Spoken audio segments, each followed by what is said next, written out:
All right. So we did a little bad thing. I mean, we didn't do a bad thing. The mics did a bad thing, and we recorded the whole episode. But there was what happened? Big buzz. Big buzz. Loose connection in the mixer. Loose connection in the mixer, and yeah, we didn't get any sound in the last video. So we're gonna try to do it over for y'all. So to start this episode off, hi, my name is Kayla Marie Coates. It was perfect the way it was so perfect. Like, you missed it. You missed it. Just like talking about music. There was a song from the 60s that I loved. You didn't introduce yourself. Oh, I'm Ron Ledesma. But first I got to tell you the story. Back in the 60s, everybody was smoking weed and thought that they were just invented sliced bread, right? Of course. Because, like every generation thinks they invented weed. Uh-huh. So everything was about being stoned. Stoners here, stoners there. And there was a singer named Shel Silverstein. Okay. And he was a comedian. He's a poet, too. Yeah, he wrote on, I think, he wrote Playboy magazine, articles and stuff. Wrong, anyway. Shel Silverstein. But he had a song. It's on one of my mixtapes called I Was Stoned and I Missed It. Yeah, and it's a story of Shel Silverstein, what a hapless guy he was, that every time he got a situation where he was with a beautiful woman or something great was going on, he wakes up and all his friends are telling him what happened, and all he could say was, I was stoned and I missed it. So all of you out there who were stoned and you missed all this, it's a good thing because no sound. No sound. We were talking about a lot of interesting stuff, all the crazy trouble that Captain Ron has gotten into and all that stuff. And let's go back into introductions. Welcome to According to Captain Ron's Record. I poured my heart out on that last episode. Oh, God. It was so good. I was so proud of us. I bared my soul. So we will try to, in a sense, recreate the magic that happened. But recreation is never the same. Never the same. No. It's tragic, but tis show business.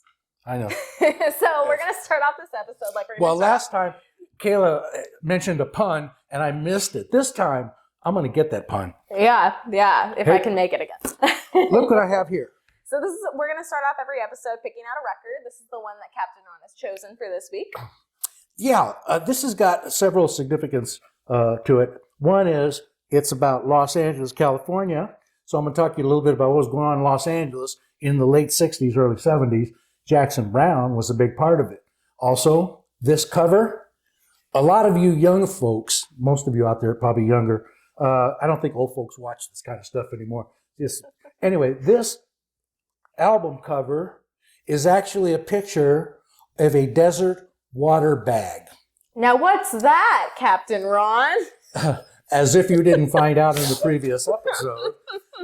Okay, for all you young folks, I'll give you the bit of history here. A desert water bag.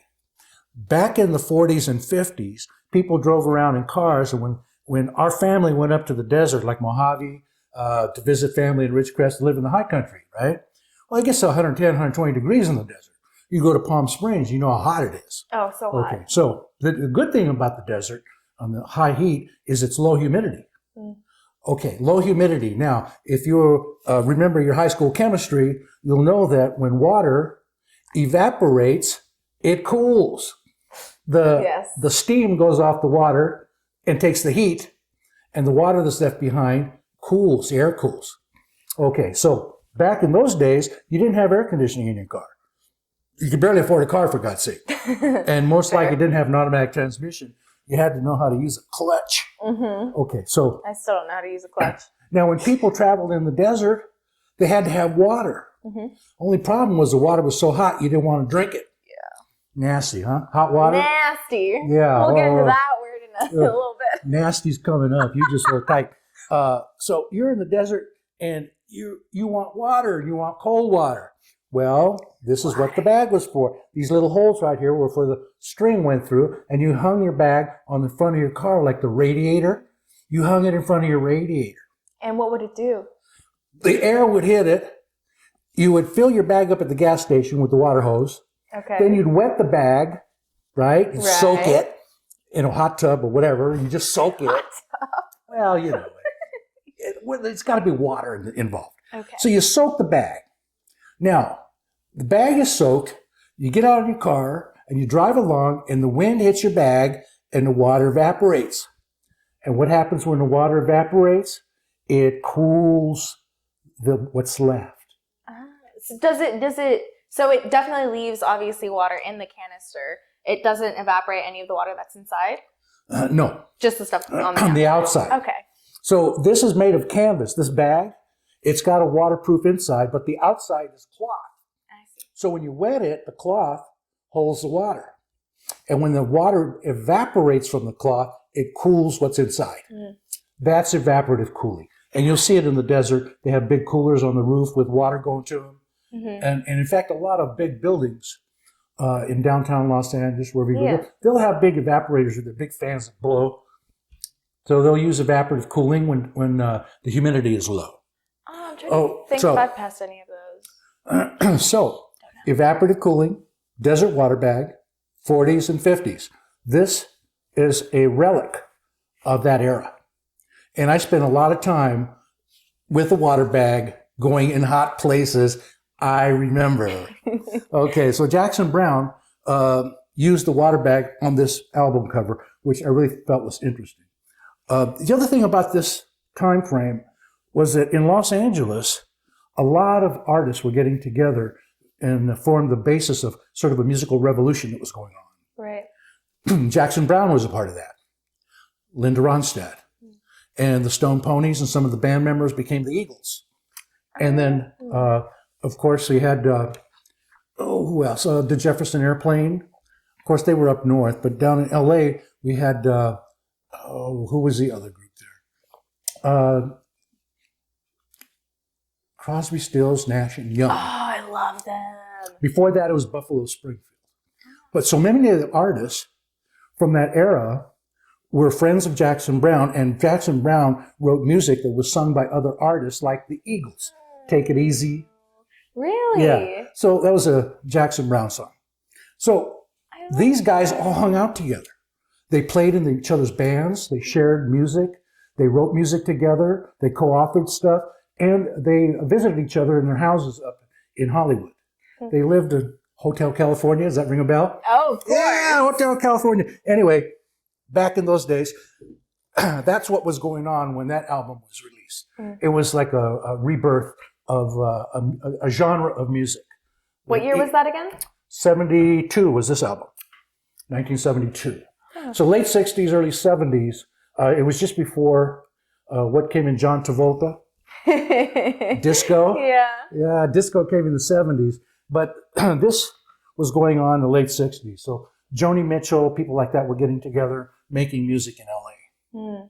So that's what this record represents, that era of music. And cool.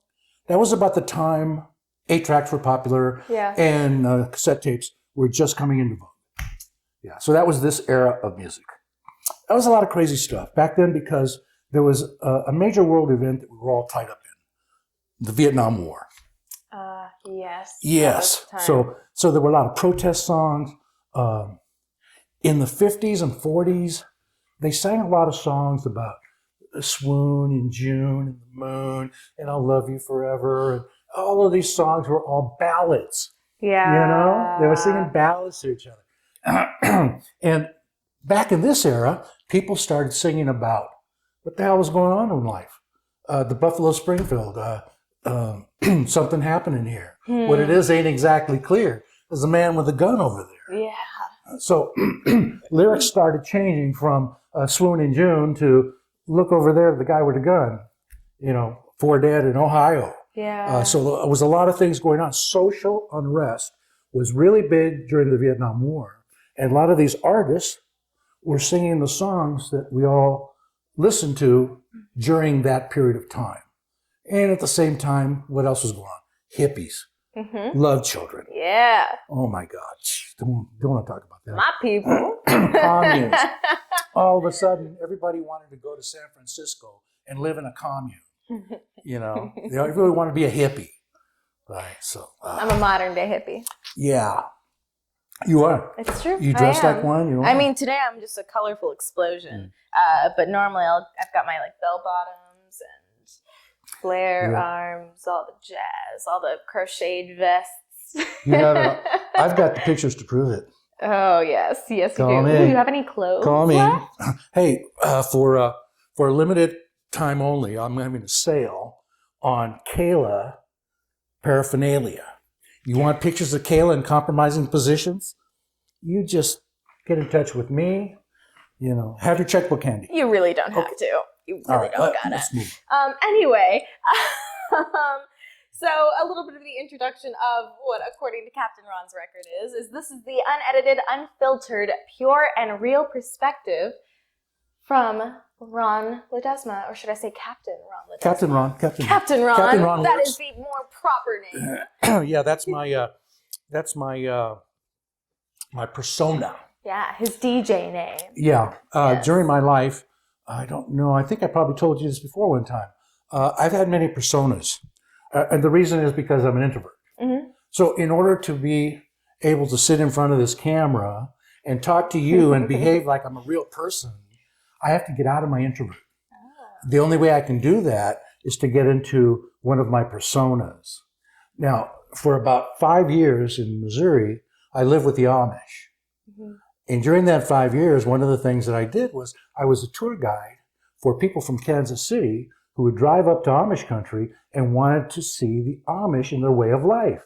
Right. I would charge them money.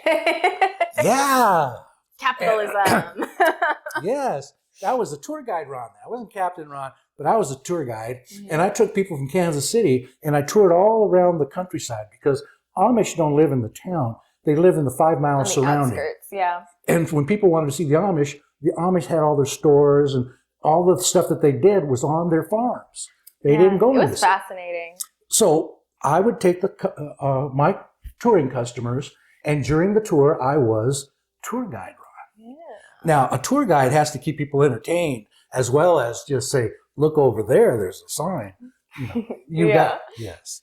So you have to, for instance, instead of look over there, there's a sign. In Missouri, there was a place where there were two highways that met. Mm-hmm. Highway F and Highway U.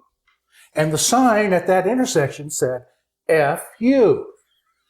Now, what was I to do as a tour guide except to point this out to the poor tourists so they wouldn't be offended? I have, of course, to explain that there was nothing personal intended by the state of Missouri when they put up the F-U sign.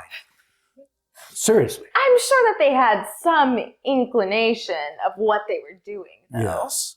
These are the kinds of things, though, that I got to do as a tour guide, is to tell all the Kansas City folks about the local signage. Oh. What else? Let's go into more of what you did in Missouri. Oh. Yeah, because I remember going on those Amish trips with you sometimes whenever I would come and visit, or me and Ronnie, my younger brother, would come and visit. Yeah, that's about the time you guys were in grammar school. Or younger. Yeah. I was in elementary, and I remember in middle school. I was in like those grades. I was about to go into high school, actually, if I'm remembering correctly. Well, what happened with Missouri was this. I had worked for many years in the Silicon Valley, in the high-tech industries. Right. So that was very highly stressful. Meetings all the time, schedules. It was just hard work. And Gail and I both worked in Silicon Valley, and we got tired of the rat race, and we kept saying, "Oh, we want to get out of the city." We had a little place up in Mount Shasta. We'd go skiing and get away from everything. But even so, it wasn't our retirement place. Gail said, "No, this is Lady Gail from the pirate ship Pinata." She says, "No, I don't want to live in Shasta permanently because it's a volcano. Mount Shasta is a volcano." And I had no idea. And of course, Gail, Lady Gail, my wife, she hates volcanoes. She lives in mortal fear of volcanoes, and she lives in fear of earthquakes. Really? Yes. Oh, I didn't know that. Yes. So she doesn't want to be around any place where there's an earthquake or where there's a volcano, and she wants to. So we talked about retirement. We came up with a place that had 4 seasons. It was country, but still had some social and intellectual interest to it. And that was the Amish. So we moved to an Amish town in Missouri that had all 4 seasons, right? And it was peaceful and quiet and beautiful. So, very, very beautiful. So when we retired from Silicon Valley and all of that craziness that was going on, we bought a farm, bought some land, and we built a bed and breakfast. Oh, you built it? Yes. Oh, I didn't know you built it. Yeah. Did you, like, yourself, you hand and wood and nail? This is the part of how I got to know the Amish. The Amish work on a handshake. Really? Yeah. So if you go hire an Amish person to do a job, they take your word for it, and they shake your hand. That's like your word. Okay. Yeah. So you make a deal. All right. So when I moved there, first thing I did was went to meet the local banker and talk to him about what was going on in the town, and listen to his recommendations. That's who I couldn't trust. And so I got an Amish fella, who was recommended to me, and I talked to him about building the buildings in the inn, remodeling a building I bought, and adding to it. And he agreed. I, being an engineer, went back on my workstation and drew up the plans for it. And then I printed out the plans, and then I went and sat down and I talked to him over the plans. He gave me a price, we shook hands, and then I walked away. And lo and behold, every once in a while he'd call me to say, hey, I got this, what about this, what about that? And he built according to my plans. Yeah. And so the inn that you'd stay at and all those rooms and everything, I designed those. Really? I designed the remodel in the house there. So all of that design was something that I did. And Gail got to look and work with me on the ideas and too. Sure. But all the dimensions, the design and all, were all things that I drew up, printed out schematics for him or blueprints, and then he built it. Oh, that's so cool. Yeah. So I didn't know that you designed those. Yeah, that's what I was telling you that a couple of weeks ago when we sat down to talk, that being grandchildren, you only spent small periods of time with me. Right. And the rest of the time I was doing stuff like trying to be an architect or build, or cooking breakfast for people at the bed and breakfast, or being a tour guide, or writing programs, or building websites or whatever. But you only saw little pieces of me, and those were just during recreational times. Sure. I'd take you here, take you there, we do stuff, give you some money, let you go to town, buy lollipops. Jawbreakers. That's what we would all buy. Big jawbreakers. Those were the best in my family. So every time you grandkids would come and visit, of course, the town is so small, population's 525 in that town. Oh, so teeny. Little teeny town.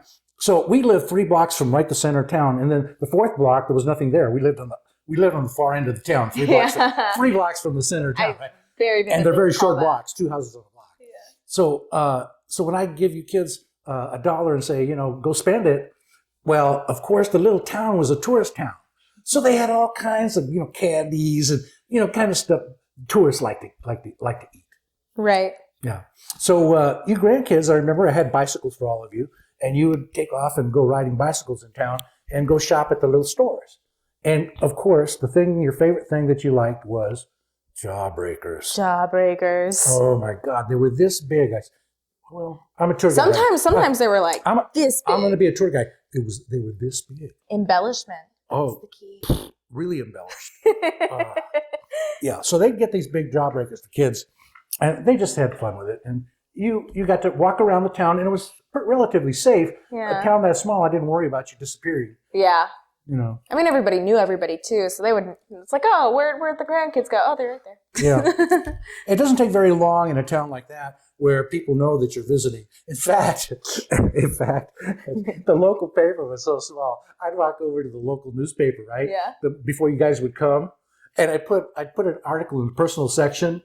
It explained all my grandchildren were going to be there, blah, blah, blah. What? They're going to be at the Harbor House this week, and they're coming to visit from California. So I told everybody in town. Oh, that's so cute. So whether you knew it or not, the local paper published a story, and everybody in town gets the local paper. That's just the way it is. Okay. Wow. So anyway, it comes out once a week. And so I would go to the newspaper editor, who I knew, right? Because you know everybody in town. Because you know everybody. Yeah, sure, you have to know everybody. Yeah, it's a tiny town. So I'd go to the editor, and I'd write the story, and then she'd type it in and publish it.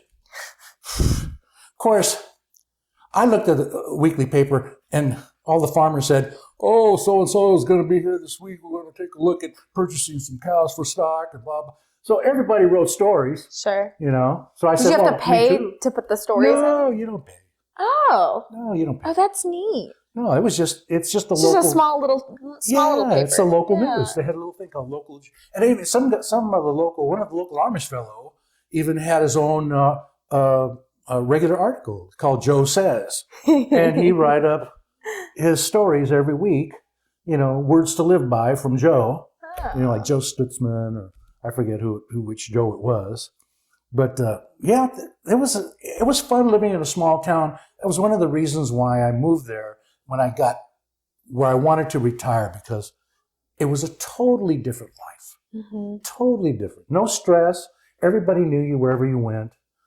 In fact, it could get frustrating because sometimes you go to the grocery store and you're sitting there and the lady in front of you is talking to one of the customers who's checking out, and they're having a conversation and you're waiting there in line. So you can always tell the city folks, because in line at the grocery store, they're like this. Yeah.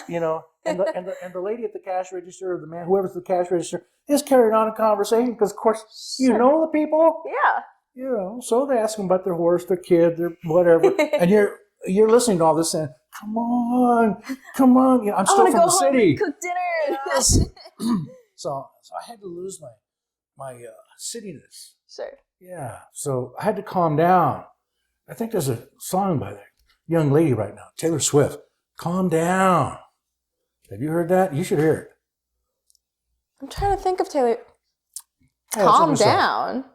I Yeah. don't know a lot of Taylor Swift. Well, Calm check that down? one out. In 2 weeks from now, you come and tell me you listen to that song. I gotta check with my friend Moog or my friend Chloe. They're both huge Swifties. Huge Swifties. Yeah. Anyway, Taylor Swift's always singing about her boyfriends or something. And I think that's all she was doing. Singing about her boyfriend, telling him, calm down. Oh, no. She sings about some really good stuff, actually. Some real good stuff. I don't know if you've ever heard this before, but this young lady, Taylor Swift, I've loved her ever since. Who's that crazy guy who got up there and tried to steal her lightning at the Yeah, or he said Beyonce should have won this award. Yeah, oh God, I loved her ever since then. Because you know what? I took a long look at her and I said, is there anything to that? And I listened to her music, I listened to her lyrics, I said, damn, she's good. She's good. She's damn good. She's really good. She's not just, a pretty face, a pretty voice. She can play, she can sing, she can write. God, she's incredible. She's like a triple threat. She's a badass. She is a badass. So that guy, what's his name? I think it was Kanye West, if I'm remembering correctly, but I hope I'm remembering correctly. He must have been having a personal crisis that day or something. Because he's wrong. She deserves that. She deserves that award. Yeah, absolutely. She's good. Absolutely. Let's go back to the stories of Missouri and Jamesport and all that. I remember, wouldn't you take us down to a river? We would try to catch frogs and stuff, or a little creek. Oh. Do you remember that? Where were the frogs? Well, almost everywhere. Yeah. I had the first piece of property I bought in Missouri was one time we went back there to visit Gail's family in Missouri, and I saw an ad in the paper, Amish farm, 40 acres. I said, oh. So we had to drive about 50 miles to a little Amish town. It's the first time I saw Jamesport. Really? I had never met Amish before that. I went to this little town, and when I got there was little horses and buggies going all over, and it was like, oh my God, these people are living in the 1920s or 1910, or the 1800s. Yeah. They were all on horseback or on buggies. Because they don't use any electricity, right? No, they don't use electricity, although it's complicated. Okay. I can explain it to you because being a tour guide for the Amish, I found out all about the Amish. And I know where the dirt is. And I know where the skeletons are buried. Ooh. Yes. We got to get into that. Exactly. Let's do it. Exactly. Oh. Well, yeah, those are the ones that leave the Amish. You see, we had a lot of TV shows for a while back in the early 2000s about the Amish in the city. Wasn't it Breaking Amish or something like that? Yeah, they had. And some of those people came to Jamesport to interview young Amish kids for those shows. Huh. So they stayed at our inn when they came, so we knew about that. You got all the dirt. Yes, we got all the dirt on them. And in fact, they even did a show, Glamour Magazine did a show at our inn where they asked an Amish girl, a really pretty girl. Amish, they keep their head covered. Mm-hmm. So it's like nuns. Have you seen nuns wear habits? Yeah. You never see their hair. No. Because they're covered. Amish are the same way. The women, once they reached the age where they joined the church, they covered their heads. Do you know what the reasoning for that is? Yes, it's biblical that the women should have their hair covered in the church. Anyway, that's their interpretation of the New Testament, that women need to cover their heads. That's their story, and they're sticking to it. So, so this young lady, who was a friend of ours, one of the Graber girls, I call them the Graber chicks because there's a whole bunch of them because they're sisters. Okay. Big family, a lot of sisters, and they always got into trouble with a capital T. So the Graber chicks, they just lived on the edge. You know what I'm saying? Mm-hmm. Oh, I know what you're saying. Yeah, because in the Amish church, once you join the church, you take your vows. It's like becoming a nun. Once you take your vows, you're in the monastery or you're in the convent. What age do you join the church? Somewhere between 18 and when you lose your lizard brain, somewhere around there, 27, 30. Around. It depends. It depends. Interesting. It's like saying, well, what age do you become a nun? Yeah, it's interesting. Okay. It's a commitment you make, and you don't make it till you're ready. So there's no right age. Got it. But the age before you take your vow or your promise to be Amish and honor God in that way, you have these years, and it's called Rumspringa. Rumspringa. Rumspringa means running around, and that's when the young people can do whatever they want.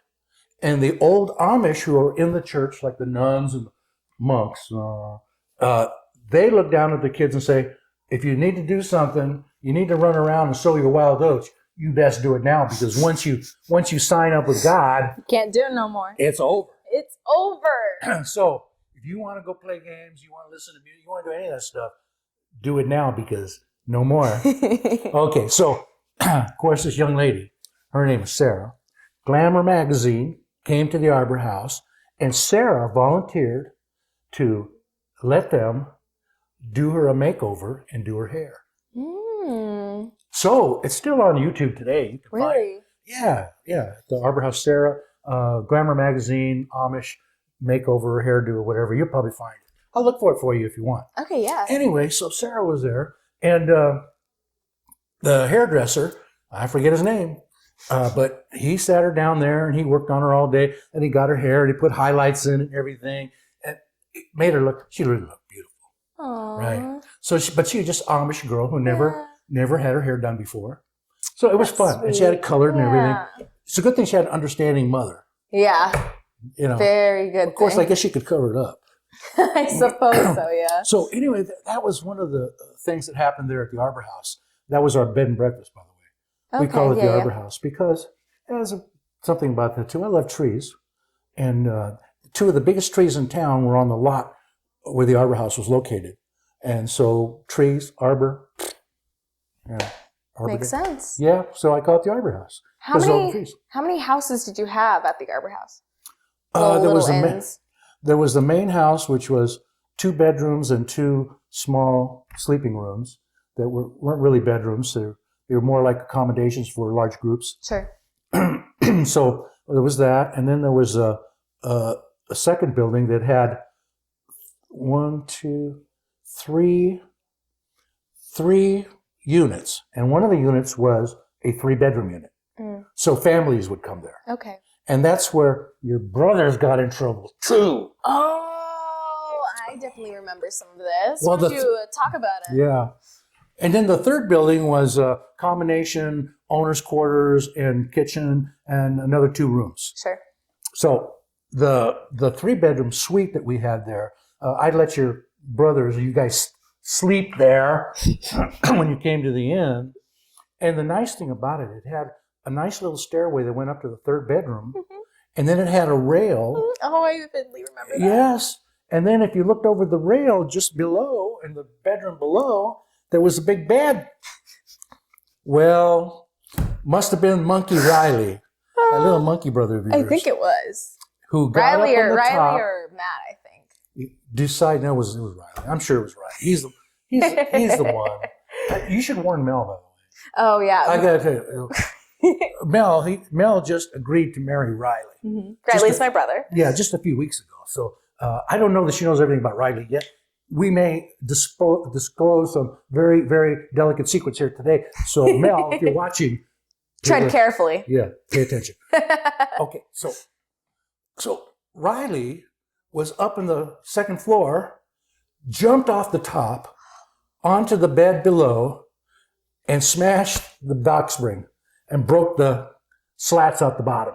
Oh my gosh. Yeah, it wasn't God, it was Riley. Now, Riley, this is the same Riley that in the summer before broke one of the posts off a big post bed by using it as a what do you call it, pole dance. Yeah. He thought he was a pole dancer, Lordy. and he was swinging around on it, the monkey, and he broke that. So Riley is always getting in trouble.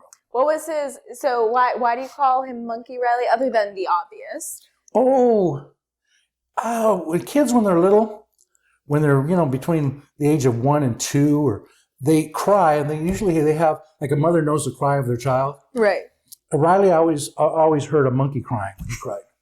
I heard a monkey squealing. So I. And why don't you do an impression for us?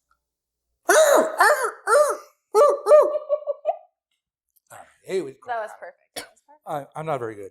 Oh yeah, you would hate when he cried. Why don't you explain you when you were a kid and you were crying?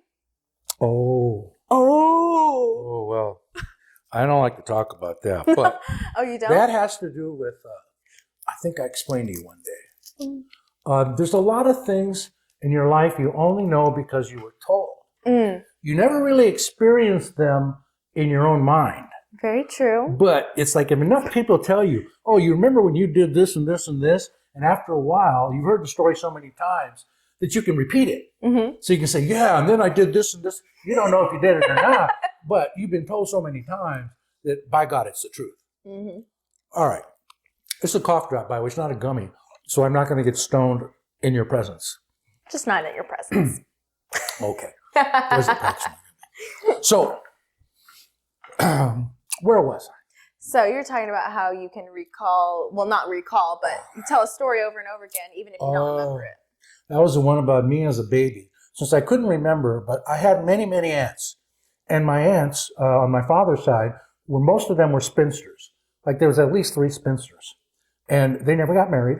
And they took their joy and their pleasure in taking care of their nieces and nephews. I think I spoke to you about that earlier. You're an aunt now, so you know an aunt gets to spoil the little. It's true. Little I'm the rotten, favorite aunt. Yes. You get to spoil That's those true. nephews and nieces, and you get away with it. My aunts used to, love us because they didn't have kids of their own. But they also ratted us out. Of course. So As they do. yeah, so as I was growing up, you're very sensitive, and I was an introvert. So when I was 8, 9, 10 years old, I didn't want to hear my aunts telling everybody that I was a crybaby. Every time they would tell everybody the story, no matter who was there. Oh, Chion, crybaby. Ronnie was the worst.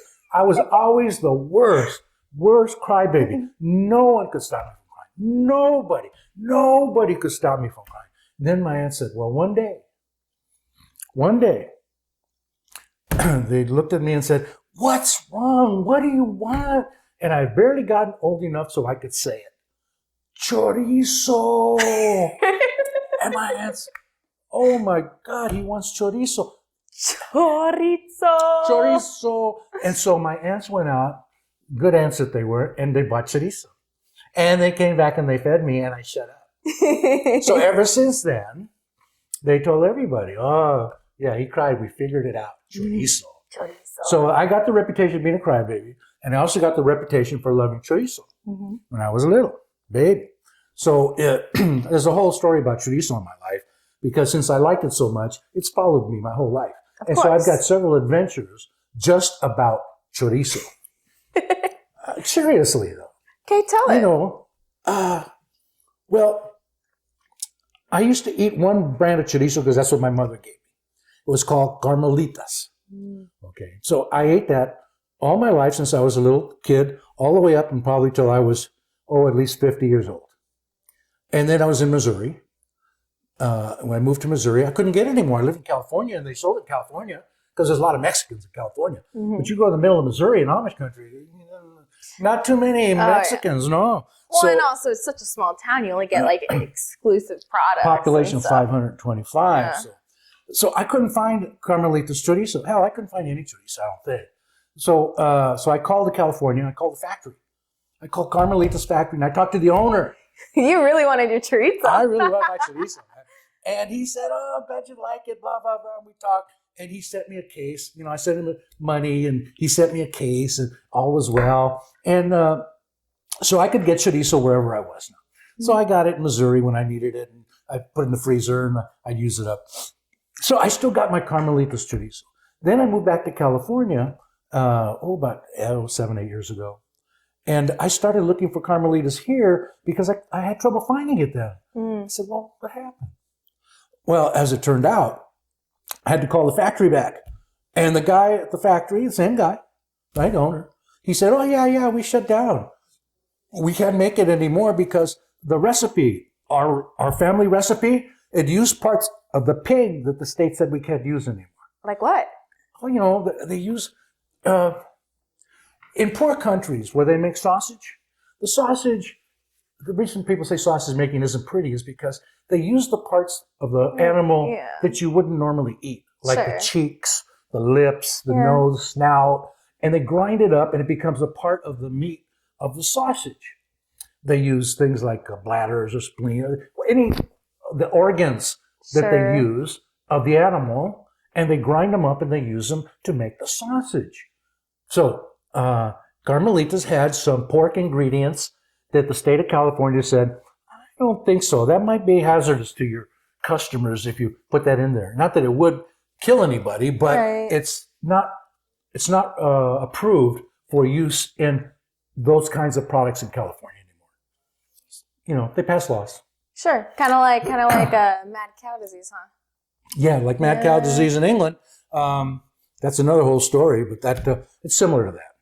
Yeah. So Carmelitas quit making, but they said, well, we gave our recipe to Northgate Market, and they make a sausage that's similar in flavor. Mm-hmm. So I'd go and I bought Northgate Market sausage, chorizo for a while, and it wasn't quite as good. So I just gave up on it. Now I've learned to eat any chorizo. Oh, if I can get it, I'll eat it. Poor you. I know. But that is a shame when certain items are discontinued or you can't find them anywhere. And it was so specific and you can't even recreate it because it was so specific. You can't find the recipe anywhere. Exactly. Oh, it's really a shame. For me, that's like Starbucks' blueberry yogurt muffin. They discontinued it while I was working there. A year and a half ago. And I just haven't had a blueberry muffin that's been the same ever since. And it ails me. Yeah. It ails me. I know, it hurts. It hurts. It hurt me so bad, the stuff I wanted to eat, I couldn't, that I had to learn to cook. That's why you learned how to cook? I think that's another story. I don't know if I told you a couple of weeks ago about my mother and how I grew up and how I learned to cook. No, I don't think you did. Well, the first time I can remember cooking was I decided, I don't know why, I was in the 7th or 8th grade, I decided I was going to make pumpkin pies and cook turkey for Thanksgiving. Only knows what possessed me. But how old were you? I was in 8th grade, I think. Okay. So that's exactly what I did. I read the recipes. I made the two just according to the pumpkin pie can. Canned pumpkin. I followed the recipe and I made 2 pumpkin pies, and God knows they came out. They were a success. They were good? And I cooked the turkey. That worked too. Look at you. I know. I was really on a roll. And then my lizard brain took over in my 20s, and I was learning to cook. I did a lot of crazy things. One year I made red, white, and blue tamales because I wanted to learn how to make tamales. But you remember back in the 60s, everybody was wrapping themselves in flags. People were wearing flag hats and protesting. Everything had flags. Flag hats, flag shirts. Everybody made everything out of flag, which is illegal. But people did it anyway. So everything was red, white, and blue during the Vietnam era. Yeah. So I decided to make red, white, blue tamales, right? So with like food coloring and stuff, I assume? yes. Okay. I learned to make tamales from your grandmother's mother, great-grandmother, Mercy. Wow. So I knew how to make tamales. I learned that when I was probably in my early 20s. But it was later on in my late 20s that I decided to take my culinary skills and made red, white, and blue tamales instead of just the regular ones. I used food coloring. Of course, that's when I didn't know that red dye was not good for you. So yeah. I dyed the masa, the cornmeal. That makes sense. Red, white, and blue. Anyway, it was I got a big reputation in the family for making red, white, and blue tamales. It's only been done once. Okay, but never to be done again. I got outrageous because in the late 60s, I don't know, so we started smoking grass, me and my friends, who I work with at IBM, a bunch of straight-laced guys, mind you. So we all smoked some weed, and I put some weed in stuffing for turkey, but I decided, no, that's not what you think. I put it in the stuffing, but no. I like where this is going. Of course, we were invited to Mama's house for Thanksgiving, right? So the whole family is going to be there. I don't know how many of the family knew this, but I decided to make some table decorations for the table. Mm-hmm. So I bought Cornish hens, little Cornish hens. You know, yeah. And they're nice and plump. Sure. They look like little turkeys, right? Mm-hmm. That's that lizard brain, right? Lizard brain. My lizard brain took over, and I said, "Oh, look, little turkeys. What if I stuff them with marijuana stuffing? Oh, wouldn't that be fun?" Let's just dump our family. So I made these beautiful little Cornish hens, golden colored, you know. They were just, and put them on a little plate, like they look like miniature turkeys with the stuffing pouring out the end. I mean, I could have been an artist. Oh, you were an artiste. Yes. So I brought them and set them out on the table. And of course, then it was, eat the stuffing from the bird. Oh my gosh. It was the secret. Like, wow, that stuffing, that's the shit. Okay, now, this falls under the category of something I should have gotten in trouble for, but I didn't. Oh. My mother never found out. Did she not eat the stuffing? No. Not out of those little birds. No. Anyway, I got away with it, is the good point. Did anybody find out that it was you, like anybody else? Oh, yeah, I told everybody. Of course. You got bragging rights. Yes, I had bragging rights. So who else would do such a crazy thing? Yeah, I did that. And but my mom, she loved me anyway. I take a lesson about mothers. A lot of people don't get this till they're really old. I love my mom. My mom was, she was really tough and mean and all, but I love my mom. Mm-hmm. And so I would always worry that my mother would be proud of me, I hope you were worried that she would? She wouldn't be proud. Sorry. I always worried that, she wouldn't be proud of me, or I wanted to make her proud of me. Mm-hmm. So I always did things, and whenever I had accomplishments, it's like, I hope she'd say, wow, you did good, Neil, Mm-hmm. You did good. Oh, I love you. Anyway, that didn't happen because I didn't understand. Mm-hmm. She never told me a damn thing. Mm. But I figured out, I cracked the mystery. I would call my mom occasionally, as boys do. And whenever I call my mom, she always had the same reaction. She was shocked. She says, first thing out of her mouth, "What's wrong? What's wrong? Did you lose your job?" I said, no, Mom, I didn't lose my job. "Oh, you're sick. Are you in the hospital?" "No, Mom, I'm not sick." "Oh, you're not in jail, are you? You didn't get arrested?" "No, Mom, I didn't get arrested." Okay, so this went on for years. I call my mom. She'd be shocked. And worried. Yeah. "What's wrong? I'm calling you. What's wrong? Why are you calling me?" Mm-hmm. And she asked me the same three questions every time. Lizard brain finally grew up, and I said, "Oh, I get it." To my mother, I had a good job. Mm-hmm. I wasn't in jail, and I wasn't sick. Oh boy, I love you. Score. Yes, I said, oh shit, all these years, and all my mother cared about was that I wasn't sick. I had a job, and I wasn't in jail. Thank God. That's who she was. Yeah. And so that's what she wanted for her children. Live a good life. Have a job. Don't be in jail. Don't get sick. Yeah. live a good life. Live a good life. So it took a long time to understand just that one thing about my mother. Mm-hmm. Okay, I must have been in my 40s before I figured that shit out. Wow. Yeah. So I broke the code. Well, and the reason that brought it to a head was I wrote a book. You wrote a book? Yeah, I wrote a book. That's when I was in Silicon Valley. The company needed a subject matter expert to write about a certain product and how to integrate it into the different architecture, hardware architecture. So they asked me if I would write a book and they would use it as a training tool for all of the engineers. Oh, wow. Okay, so that's impressive. I wrote this book. I had it published at Prentice Hall, and it was distributed all around the world as a part of the introduction of a product line that we had. I do that for marketing. Okay, so of course I was proud. Yeah, you should be. I was proud. I said, You're like, I got published. I'm a published writer. Yeah, look, that's my name on the book. I got to play, and I got royalties. And, Ooh. That was cool. Anyway, I told my mom. Meant nothing to her. Oh, I know. You know what she'd do? how tragic. What she'd do? Smarty pants. So you just show off her. Oh.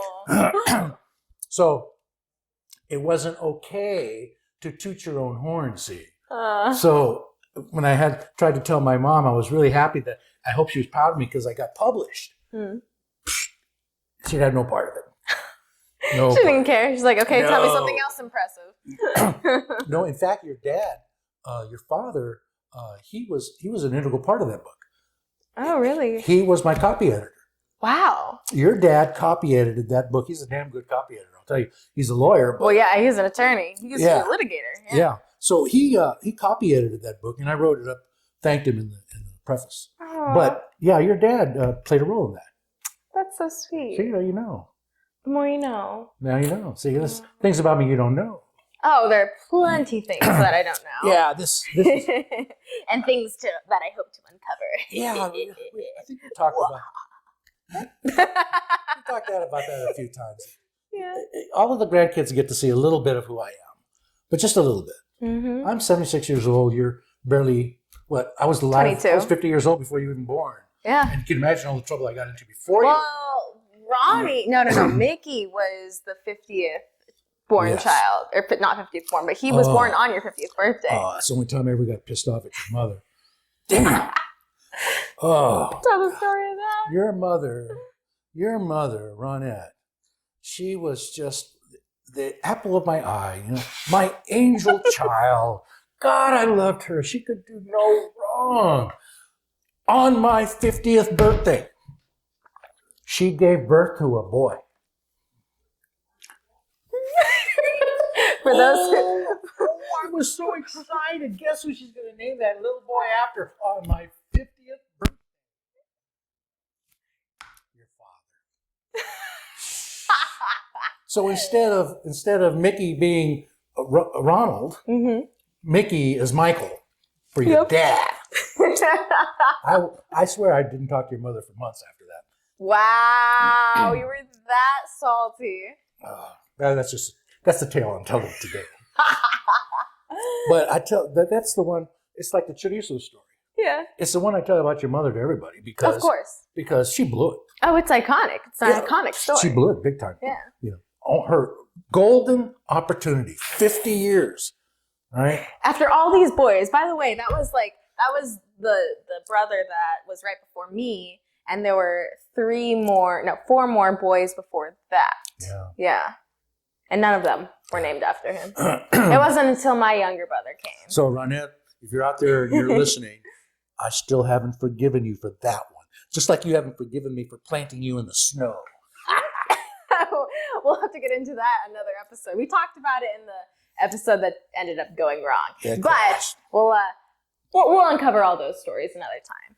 Well, let's wrap up this episode. And what I want to end every single episode off with is a check-in on you and how you're doing. So let's go ahead and get into that a little bit. Okay. How are you feeling today? Let's talk about my health. Yeah. Today, I'm in good spirits, doing well. And pretty much I've been in good spirits ever since my diagnosis. I got a final diagnosis of pulmonary fibrosis and interstitial lung disease, which is terminal. So this is going to kill me. I think I said last episode, at least now I know what's going to kill me. There's no mystery anymore. So I figured it out. Anyway, my doctor told me.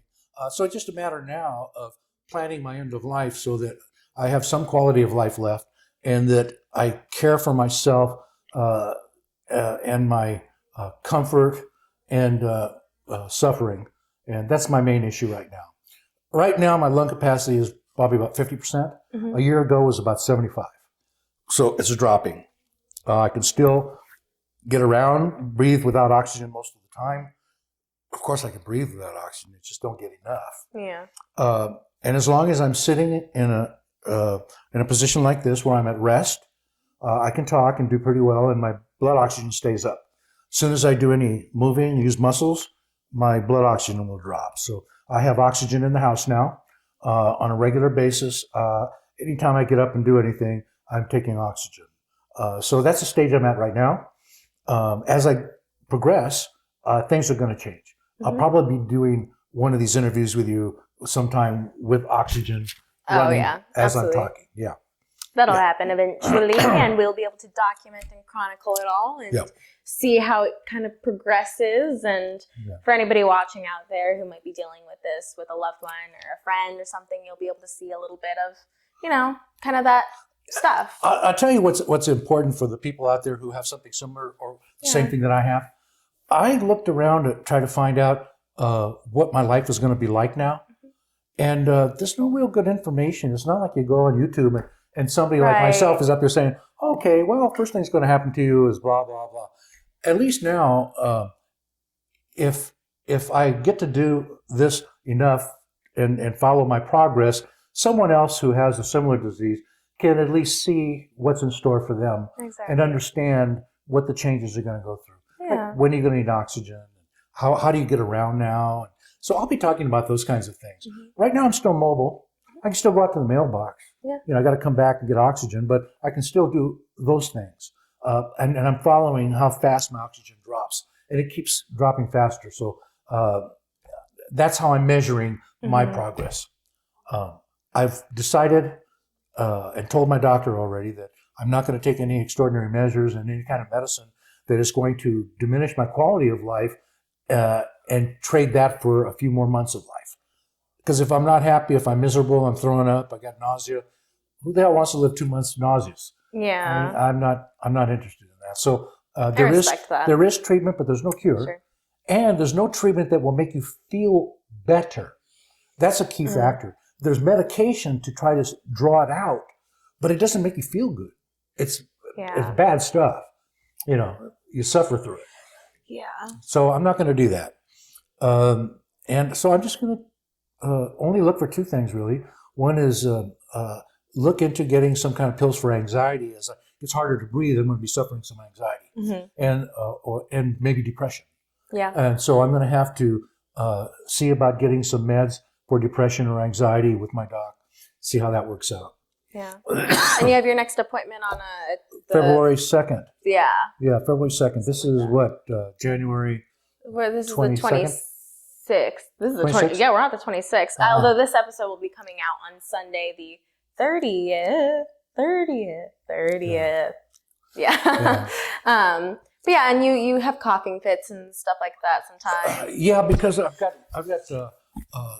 stuff that's I'm coughing up in my lungs, sputum, and I can't stop that. But the coughing isn't painful, not yet. That's good. Yeah, so it's just an annoyance, and I've had a lot of annoyances in my life, so this is nothing. Yeah. I remember in high school I read once that I'm not sure if it was E.E. Cummings or T.S. Eliot said, I cried because I had no shoes till I saw a man who had no feet. And so, relatively speaking, I've seen a lot of misery in my life and people dying and people who are really bad off. Yeah. And so I look at myself and I consider myself lucky that I know what's wrong with me. I know what I'm going to have to deal with. But the rest of my life, injury here, injury there, I managed to survive pretty well. And so I don't have any, feelings like why me? Those kind of That's things. good. That's sort of That's one really direction good. people go is, why me? Why me? I learned that. I lost a son who was 2 years old back in the 70s. Really? Yes, Oh, I had a son. didn't His know name that. was Dominic. He died at 2 years old of meningitis. Oh, wow. And I remember riding in my car, thinking about him just after he passed, and I asked myself the question, why? And at that time, it dawned on me, the answer is always, why not? There's no guarantees in life. And the sooner you learn that and understand that, I think the more well-equipped you are to deal with adversity. That, somebody doesn't do something like, my little boy didn't die because somebody had it in for him. Right. There was no real reason for it. Sure. It's chance. And so, why? Somebody had to die. Like you go in war. The guy next to you bites it. Why? Because people die in war. War is terrible. War is atrocious. I remember coming back from Vietnam, and I really I would not watch any war movies at all. Anything to do with armies, wars, I just stayed away from. Do you still stay away from those? Yeah, I do. And also, the glorification of war, people who saber rattling, jingoism, all of that stuff just turns me off. If you've seen the face of war, the hell you don't want to go back to You don't want to relive You don't that. want anybody to do that. No. When you see stacks and stacks of aluminum coffins shipping the guys back home, it has an effect on you. You don't want to see that anymore. Yeah. So all of these people who are quick to rattle their sabers and want to fight someone, it's sad. It's sad. It's really sad. We lost 60,000 men at least in Vietnam and women. The Vietnamese, who people don't talk about, they lost 2 million. Yeah. See? We lost really 60,000 tragic. and we cried. They lost 2 million in that war. We bombed the hell out of them. We did all kinds of terrible Agent things. Orange, all that stuff. Yeah, even today, they're looking at Agent Orange as being a possibility for why I have lung disease.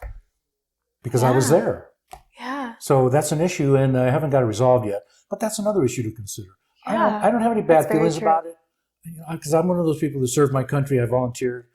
I don't have any qualms about serving my country. My country's been good to me, so I didn't mind at all. And I never questioned it. I still don't, really. I think that's part of what patriotism is really about. About, when your time comes to serve, you step up. You do what you need to do. And it's for the benefit of all the citizens, not just me, but for everybody.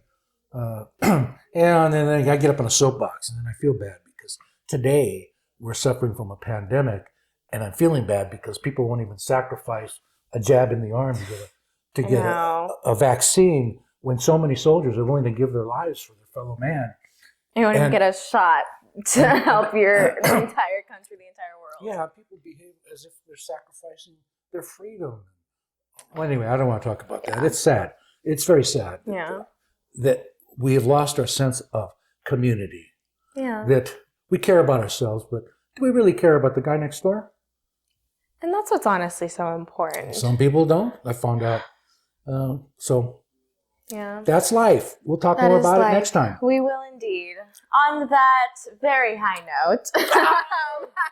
Oh, did I leave you on a downer? Oh, I'm so sorry. I promise to do better next time. It's okay. On that, everybody's going to die eventually. That's it. So live your life to the fullest. Live your life with compassion, consideration.